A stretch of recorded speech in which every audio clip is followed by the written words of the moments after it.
Somo kama nilivyotambulisha linaitwa Free from Addiction, kutoka katika uraibu. Sasa tunapozungumzia kutoka katika uraibu, nitakueleza nini maana ya uraibu. Ili neno uraibu kwa Kiingereza inatumika kama addiction. Addiction, uraibu. Nini maana yake? Sasa tunasema ni hali ya mtu kutegemea kitu au tabia fulani kupita kiasi kwamba anashindwa kuacha hata kama anajua kina madhara kwake. Ni hali ya mtu kutegemea kitu au tabia fulani kupita kiasi kwamba anashindwa kuacha hata kama anajua kina madhara kwake.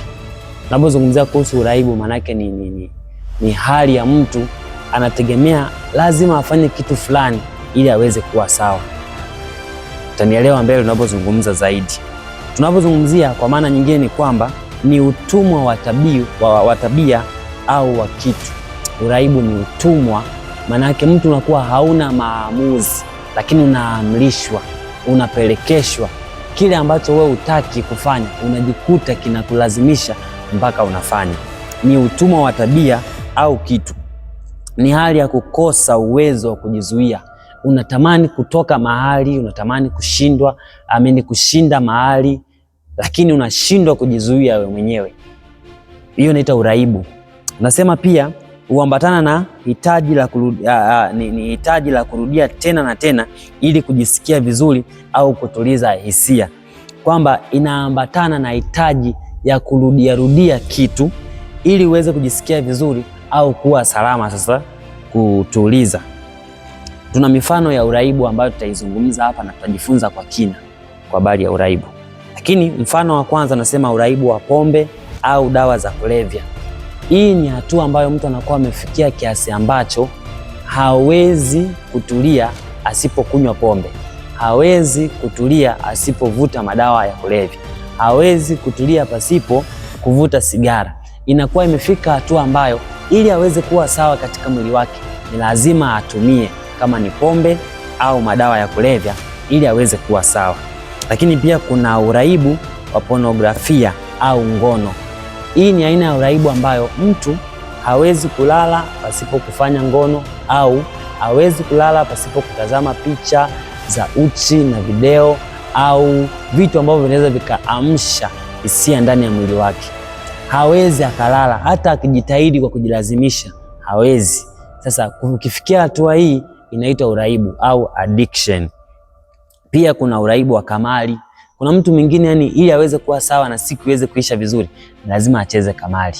Inaweza kawa ni sehemu ya uraibu. Hawezi kujicontrol, anapelekeshwa na hiyo hali katika maisha.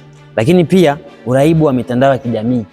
Kuna mtu asipokuwa na bando hawezi akawa sawa, yuko tayari afanye jambo lolote lile. Hata mitandao ya kijamii kuitumia kwa muda mrefu inaweza kafika hatua ikawa kama uraibu, ikawa ni kitu ambacho kimeshakuwa addiction. Hauwezi kujizuia. Bila kuingia TikTok, bila kuingia Facebook, bila kuingia YouTube, bila kuingia Instagram, hauwezi kutulia. Unajikuta imeshakuwa sehemu ya maisha yako. Hii ni sehemu tu na baadhi tu ya mifano ya uraibu. Sasa tunazungumza, ukisoma katika kitabu cha waraka wa pili wa Petro sura ya 2 mstari wa 19, anasema kuna onyo kwamba mtu anaweza kuwa mtumwa wa kitu anachokishinda ambacho inafika hatua anakuwa na uraibu. Naomba nisome kitabu cha Wakorinto wa pili, Petro wa pili sura ya 2 mstari wa 19. Petro wa pili sura ya 2 mstari wa 19. Katika kitabu hiki neno la Mungu linasema hivi, nitaanzia mstari wa 19. Nasema hivi, wakiwaahidia uhuru nao wenyewe ni watumwa wa uharibifu, maana mtu akishindwa na mtu huwa mtumwa wa mtu yule. Katika kitabu cha Petro wa pili sura ya 2 mstari wa 19 anasema hivi, wakiwaahidia uhuru nao wenyewe ni watumwa wa uharibifu. Alikuwa anazungumza kwamba hawa watu wanawaahidia watu wengine uhuru, lakini pia na wenyewe wamekuwa watumwa wa uharibifu. Unapokuwa mtumwa, manake hauna uhuru, hauna maamuzi, unafanya kile ambacho unaamrishwa, unafanya kile ambacho anayekutumikisha anaamua ufanye. unakuwa hauna uhuru wa kuamua jambo, lakini unaamuliwa.